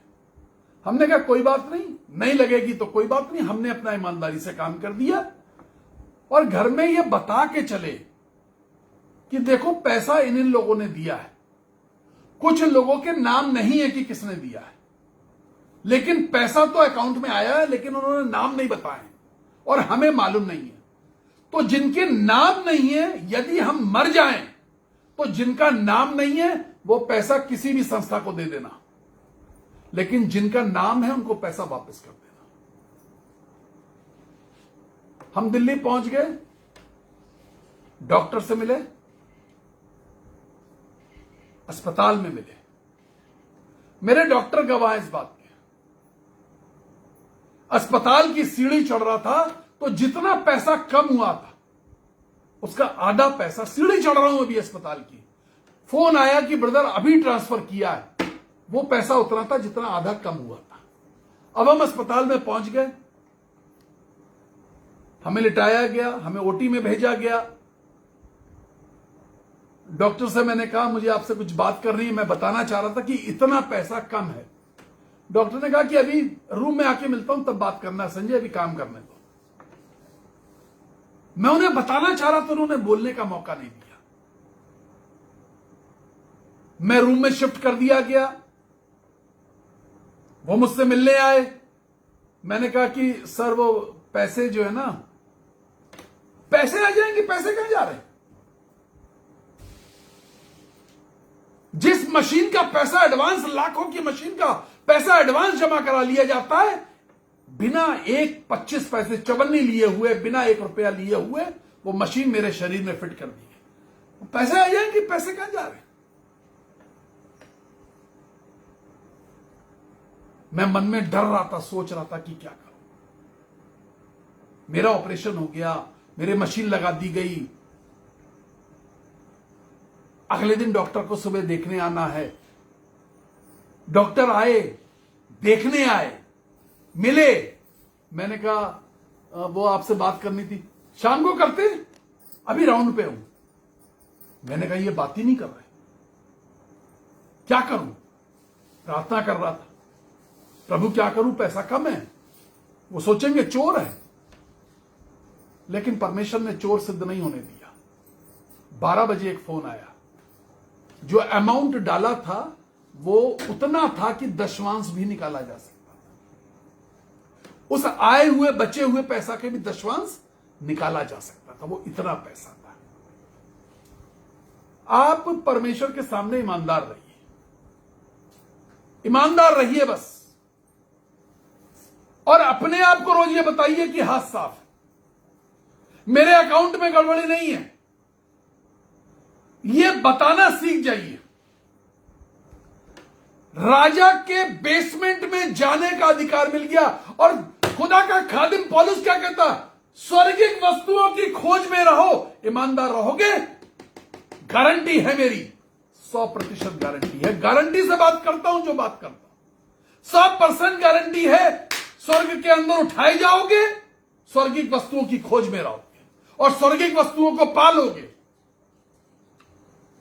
सिंहासन देख लोगे, इब्राहिम से बात करने पाओगे, इसहाक से हाथ मिलाने पाओगे, पौलुस से बात करने पाओगे, सब कुछ करने पाओगे। अपने हाथों को देख के सिर्फ ये बता देना कि मैं ईमानदार हूं, ईमानदार, पैसे में नहीं, हर एक चीज में ईमानदार हूं, अपने शब्दों में ईमानदार हूं। बेसमेंट में जाने का अधिकार था, गया, जाकर के उसने यिर्मयाह को बाहर निकाल लिया और यिर्मयाह को लेकर के राजा के महल में वापस आ गया। खुदा का कलाम क्या कहता है? खुदा का कलाम 2 कुरिन्थियों 4 अध्याय 7वीं आयत में क्या कहता है? परमेश्वर ने यह धन मिट्टी के बर्तनों में रखा हुआ है। परमेश्वर ने यह धन मिट्टी के बर्तनों में रखा है। ये जो आशीष है परमेश्वर की, ये हमारे अंदर परमेश्वर ने रखी है, आपके अंदर परमेश्वर ने रखी है। ईमानदारी के साथ जो परमेश्वर ने आपको दिया है, उस पर ईमानदार रहना सीखिए। अब जो मैं आपको बताने जा रहा हूं वो वाले हैं, टाइम बड़ा हो गया है, मैं आपको वो बताने जा रहा हूं। ये जो तीसरे प्रकार के हिजड़े, तीसरे कौन से? जिन्होंने परमेश्वर के राज्य के लिए अपने आप को क्या किया? हिजड़ा बना दिया। ये तीसरे प्रकार के हिजड़े। देखिए पौलुस के लिए क्या लिखा है? प्रेरितों के काम 17 अध्याय 32वीं आयत, जोर से पढ़ दीजिए, छोटा बच्चा पढ़ देगा। हाँ। मरे हुओं के पुनरुत्थान, मरे हुओं के पुनरुत्थान की बात सुनकर कितने तो ठट्टे करने लगे। पौलुस पर, किस पर? पौलुस पर ठट्टे करने लगे। ठट्टे उड़ा रहे हैं। परमेश्वर के इतने बड़े सेवक का ठट्टा उड़ा रहे हैं। अब देखिए और क्या कहते थे पौलुस को ये। और पहला, बस करो, उतना काफी, उतने में समझ में आ गया, सबको ठट्टा उड़ा रहे हैं। तुम तो नहीं उड़ाते किसी का। Very good. दूसरा कुरिन्थियों 10वां अध्याय 10वीं आयत पढ़ दे, छोटा वाला एक और। क्योंकि कहते हैं खड़े होके जोर से पढ़ो, तुम्हारी आवाज महीन है। क्योंकि कहते हैं कि उसकी पत्रियां तो क्योंकि कहते हैं, पौलुस के लिए फिर से कह रहे हैं, पौलुस के लिए क्या कह रहे हैं? क्योंकि कहते हैं कि उसकी पत्रियां तो गंभीर पत्रियां तो गंभीर और प्रभावशाली हैं। पत्रियां तो गंभीर हैं और प्रभावशाली हैं। परंतु जो बोलता है ना, करंट मारता है। जो लिख देता है, तो पूरी कलीसिया में जब वो लेटर पढ़े जाते थे तो कलीसिया हिल जाती थी। पत्रियां कैसी हैं? पत्रियां गंभीर हैं और प्रभावशाली हैं। लेकिन अब कुछ तो बोलना है ना। देखिए, वहां ठट्टा उड़ाया था, अब कुछ तो बोलना है, तो क्या बोले? देखिए क्या बोलते हैं। हाँ, परंतु जब देखते हैं, एक पादरी साहब ने पटना में मुझसे कहा, इतनी बड़ी बड़ी बातें करते हो, पैर में चप्पल पहने हुए हो, तुम्हारे पास जूता तक है नहीं, तुम्हारे पास जूता है नहीं, तुम सेकंड कमिंग की बात बता रहे हो कि यीशु मसीह दूसरी बार कैसे आएगा। हमने उन पादरी साहब को, मेरा मैसेज ही समझ में नहीं आया था, हमने कहा था तीसरी बार नहीं आएगा, दूसरी बार आएगा। पास्टर्स कॉन्फ्रेंस थी, 2500 पास्टर से नॉर्थ इंडिया के। हमने कहा भैया तुम सब तीसरी कमिंग की बात करते हो, थर्ड कमिंग। बात यह है कि सेकंड कमिंग होगी, थर्ड नहीं होगी। तो हमारा जो मैसेज था वो बड़ा उलझाने वाला था, पादरियों को समझ में नहीं आ रहा था। अब एक पादरी साहब थे जो सबसे सीनियर मोस्ट थे पूरे बिहार में, अपने आप को सबसे, तो उन्होंने मुझसे, अब कुछ नहीं कहा गया उनसे, तो उन्होंने क्या कहा, हवाई चप्पल पहने हुए, जूते हैं नहीं, बात इतनी बड़ी बड़ी करता है। हम कई बार दूसरे के रूप को देख करके उसकी औकात का अंदाजा लगाते हैं। साहब, औकात यह है कि परमेश्वर की सामर्थ तेरे अंदर कितनी भरी हुई है, तेरे मुंह से निकली हुई भविष्यवाणियां कितनी पूरी होती है। औकात ही है, औकात इतनी होनी चाहिए कि परमेश्वर का सामर्थ्य तेरे दिल में जाके, अगर हमने वचन बोला तो चोट कर रहा है या नहीं कर रहा। औकात इस बात की है। औकात पैर में चप्पल है या वुडलैंड का जूता, औकात इस बात की नहीं है। देखने में पॉलुस, पता है, आप गूगल पे जाइएगा और पॉलुस की सेंट पॉल लिखिएगा और इमेज देखिएगा, कैसा देखने में अजीब सा लगता है।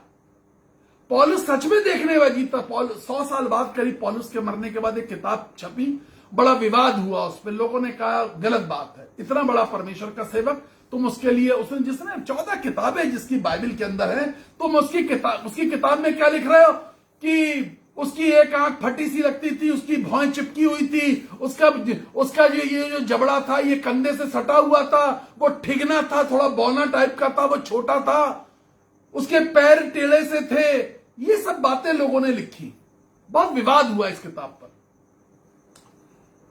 मैं किताब का नाम इसलिए नहीं बता रहा कि वो नेगेटिविटी नहीं फैलाना चाहता हूं कि आप उस किताब को सर्च करें और पढ़ें, लेकिन विवादास्पद चीजें, और मैं खुद भी नहीं पढ़ता विवादास्पद चीजें। मैं वैसे भी पढ़ता कम ही हूं, मैं बाइबल के अलावा दूसरी किताब पढ़ता भी नहीं हूं। तो और बाइबल के अलावा दूसरी किताब पढ़िए भी मत, बाइबल ही पढ़िए। तो वो जो क्या कह रहा था मैं, हाँ, मैं ये कह रहा था कि पौलुस जो है, अब पौलुस को देख करके कहने लगे, अरे बोलने में भी अच्छा नहीं, और बोलने में भी अजीब सा बोलता है, आवाज जो है ना अच्छी नहीं है, गला थोड़ा चिपका हुआ तो शायद आवाज भरभरा के निकलती होगी। अब बोलने में मूसा भी अच्छा नहीं था। मूसा ने परमेश्वर के पास जाके क्या कहा, मैं हकलाता हूं, किसी अच्छे बोलने वाले को बुला ले। उसने कहा हकलाता इसीलिए तो तुझे बुलाया है, ज्यादा बोलेगा ही नहीं, 20 लाख लोगों को लेके चल रहा है, सुनेगा ज्यादा बोलेगा कम। परमेश्वर ने क्या कहा, सुनेगा ज्यादा बोलेगा कम। और जब तू बोलने का प्रयास करेगा तो लोग ध्यान रख करके अंदाजा लगाएंगे, अच्छा ये बोल रहा होगा, अब ये बोलेगा, अब ये बोलेगा, अब ये निकलेगा। मूसा से परमेश्वर ने क्या कहा, बैठ जाइए, हो गया, इतना ही था आपका रोल आज। तो छोटे बच्चे हैं ना, बड़ा उत्साहित रहते हैं। तो मूसा को कहा 20 लाख लोग लेके जाने, लेकिन ज्यादा बोलने वाला नहीं चाहिए। ये वक्तव्य में हल्का जान पड़ता है। कैसा? वक्तव्य में हल्का जान पड़ता है, देखने में उतना बढ़िया नहीं है, देखने में बढ़िया नहीं है।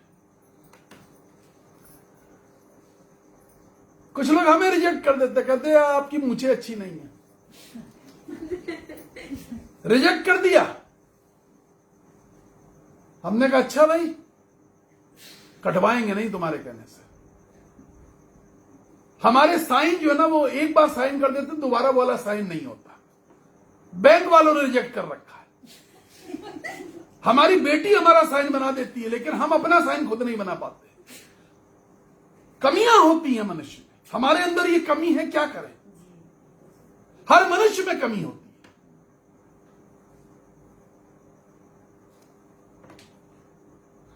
हम अपना वो जो नंबर होता है एटीएम का, वो ही भूल जाते हैं। तो एटीएम कार्ड बच्चों को दे देते कि जाओ निकाल लाओ जाकर के, वही करते रहते कारोबार इसका। तो कमियां होती हैं। वक्तव्य में हल्का, देखने में ऐसा, हम आउटर फीचर्स को देख करके मन बना लेते हैं। परमेश्वर ऐसा नहीं करता। परमेश्वर ऐसा बिल्कुल नहीं करता। उन्होंने अपने आप को परमेश्वर के राज्य के लिए सौंप रखा है।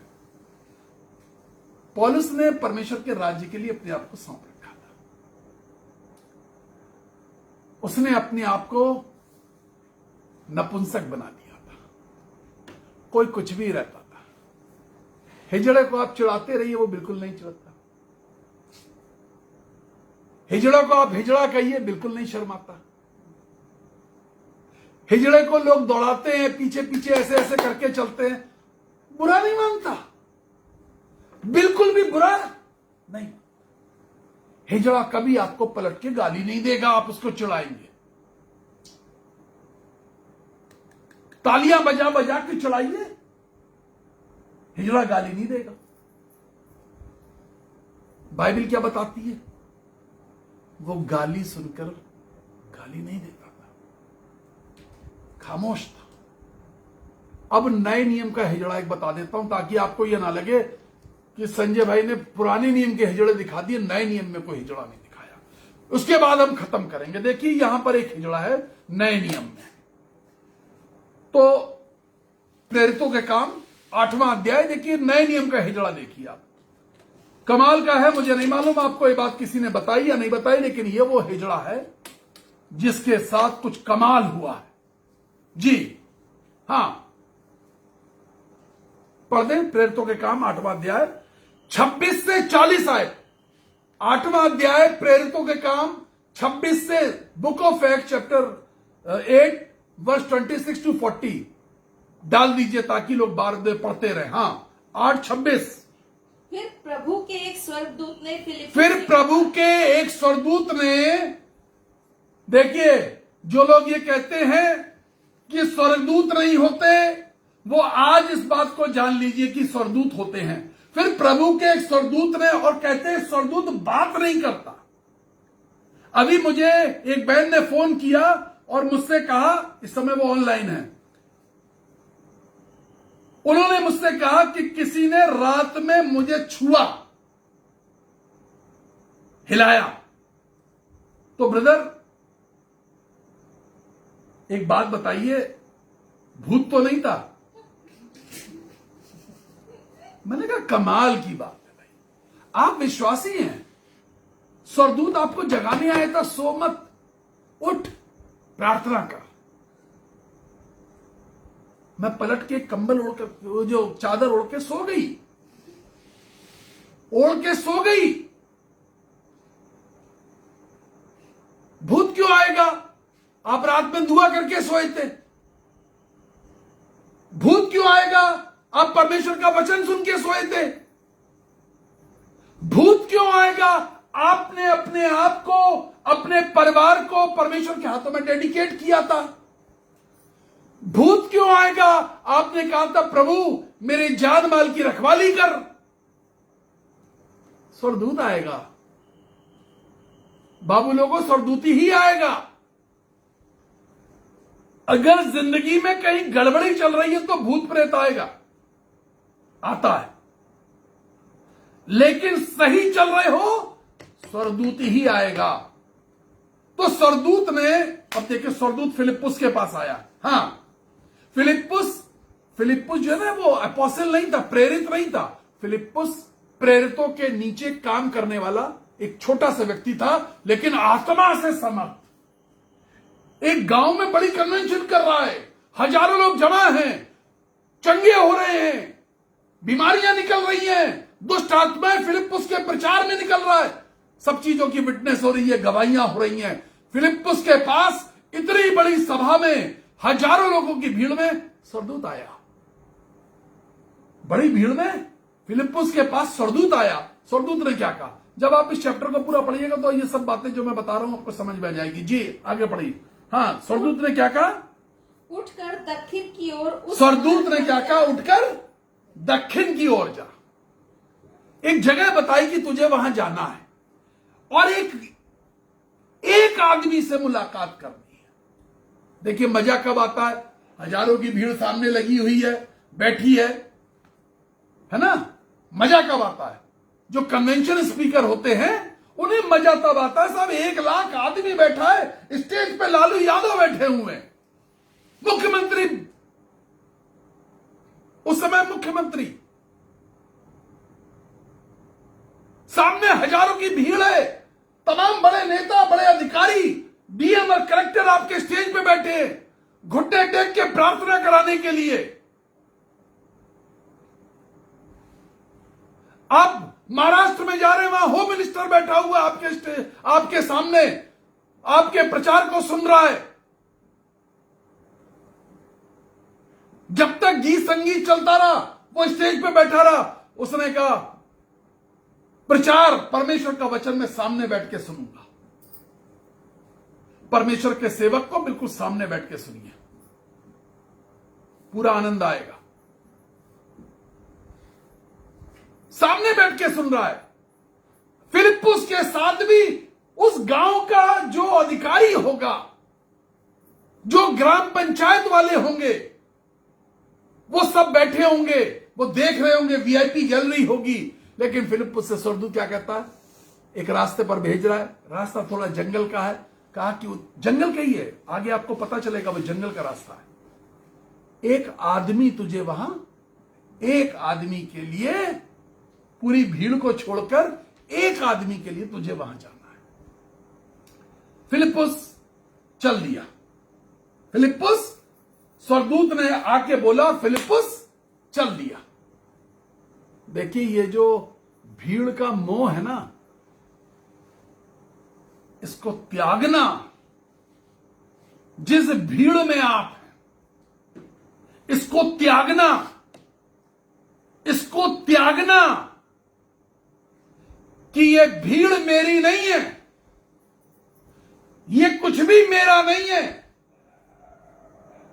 ये जो नपुंसक थे, ये हिजड़े थे, ये एक बड़े शहर से कभी भी छोटे से कस्बे में भेज दिए जाते हैं। ये शहर मेरा नहीं है, ये भीड़ मेरी नहीं है। इसको त्यागना। नपुंसक बनने के लिए त्याग, परमेश्वर के राज्य का नपुंसक बनने के लिए त्याग। भीड़ को त्याग करके जंगल के रास्ते पर एक आदमी के लिए, कन्वेंशन स्पीकर एक सोलो सोल के लिए, एक अकेली आत्मा के लिए चल दिया। जी आगे बढ़िए। जो यरूशलेम से अज्जाह को जाता है, जो यरूशलेम से अज्जाह को जाता है, हाँ? और जंगल में है, और जंगल में है। देखिए मैंने कहा था ना, जंगल के रास्ते में, जंगल में भेजा जा रहा है। अच्छे खासे गांव में थे, जंगल में भेज दिया। हमको हमारा ट्रांसफर ऐसी जगह कर दिया। हम अच्छे खासे बड़े चर्च में थे, पादरी सीट चिपका के 14-14 साल बैठे हुए हैं, जाने को तैयार नहीं अपना शहर छोड़ के। 20-20 साल एक जगह खूंटा बांध के बैठे हुए हैं, छोड़ने को तैयार नहीं है। मेरा नहीं है, मेरे पास तो एक बोरी बिस्तर है, आज इस शहर में, कल जहां भेज दो के चले जाएंगे। परमेश्वर की सेवा करने के लिए बुलाए गए हैं, परमेश्वर के राज्य के लिए नपुंसक बनना, परमेश्वर के राज्य के लिए नपुंसक बनना। पतरस, याकूब, यूहन्ना यही तो कहने लगे। मूसा के जब रूपांतरण में गए 6 दिन के पश्चात, बाइबल बताती है वो रूपांतरण हुआ जब, तो कहने लगे, यीशु मसीह से क्या कहने लगे, देखा यार एलिया भी और मूसा सब यहीं पर हैं, और यीशु मसीह ये जगह अच्छी है। कहने लगे यहीं पर टेंट गाड़ लें, यहीं पर तंबू बना लें, यहीं पर यीशु मसीह यहीं पर तंबू बना लें। उन्हें मालूम है हम तो यीशु मसीह के तंबू में फिट हो जाएंगे, मूसा और एलिया अपना समझते रहेंगे, यहीं तंबू बना लें 3। हम तंबू बनाने वाले हो जाते, हम तंबू बनाने वाले हो जाते। जहां फायदा दिखा वहां तंबू गाड़ लो।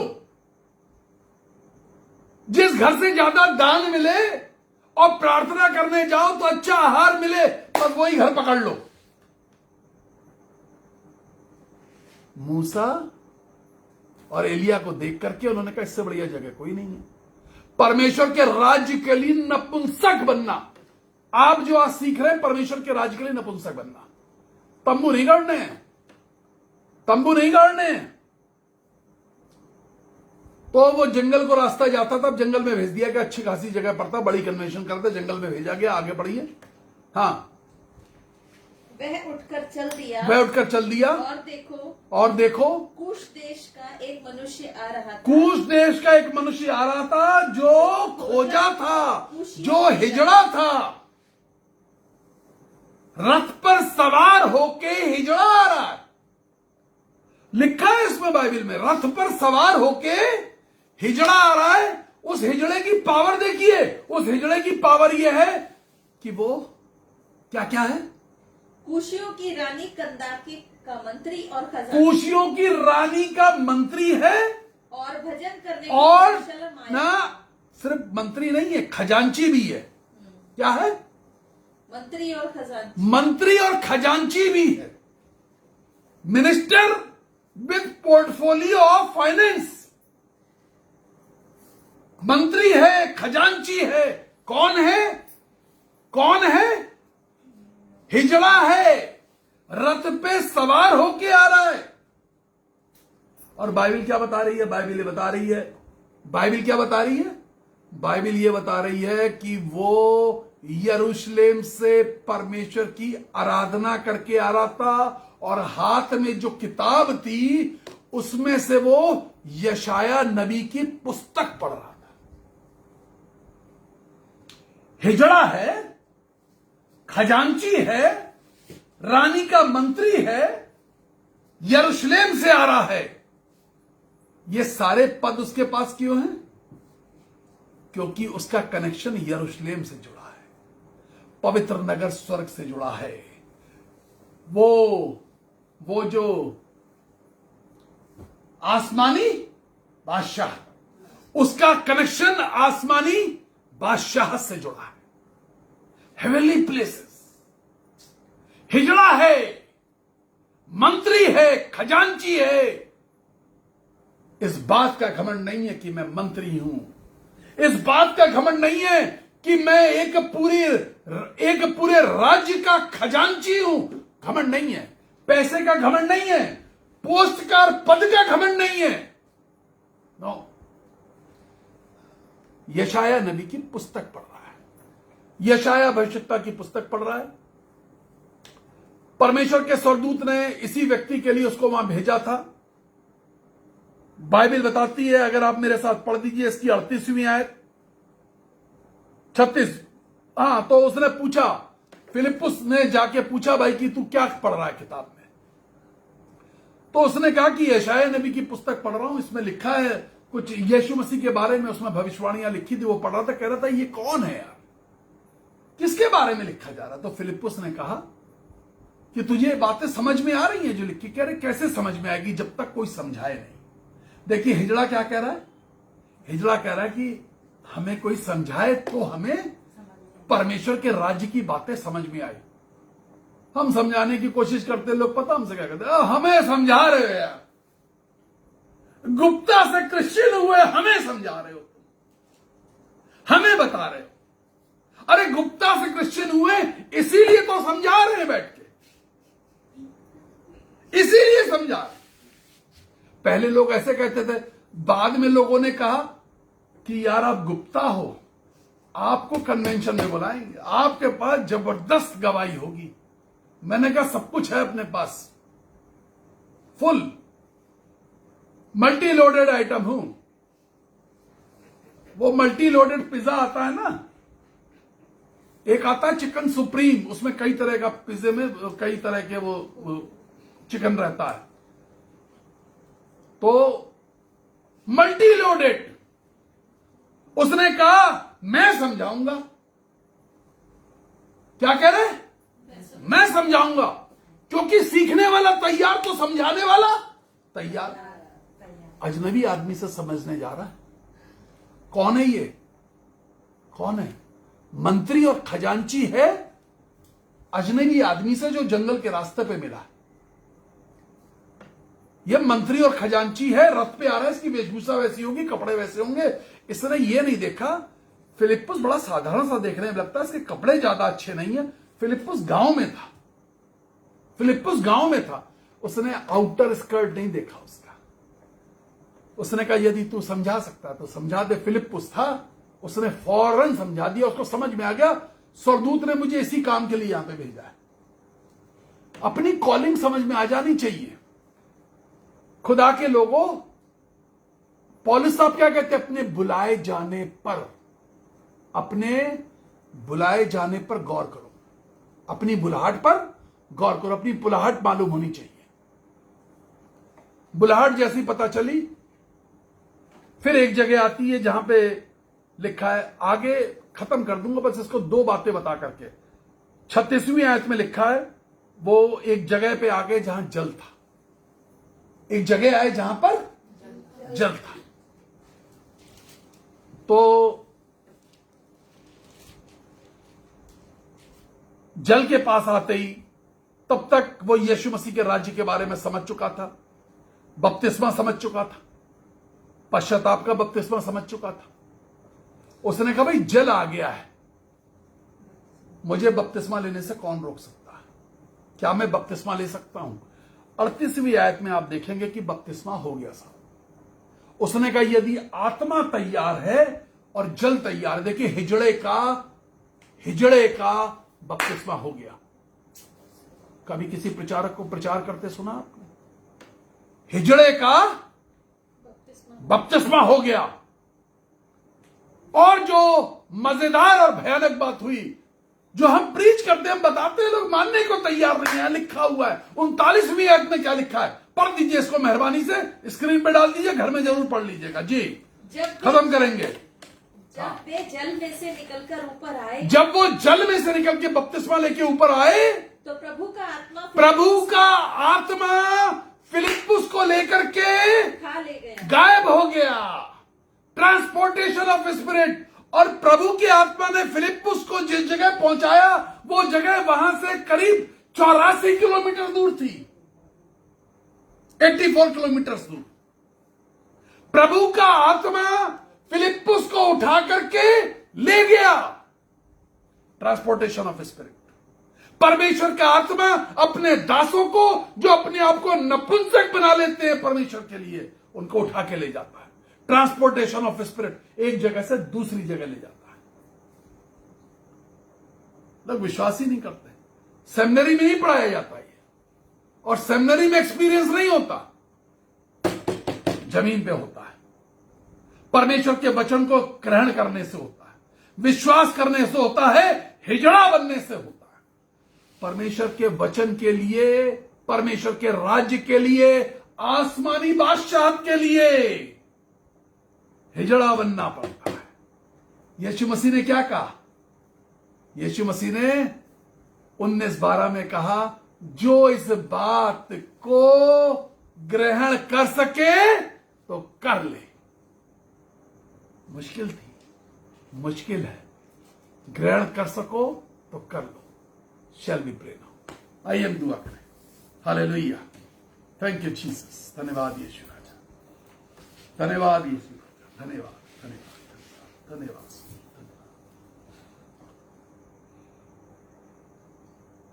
उन्होंने अपने आप को स्वर्ग के राज के लिए हिजड़ा बना लिया। मां के गर्भ वाले हिजड़े, मनुष्य जो खुद हिजड़े बने मनुष्यों के द्वारा,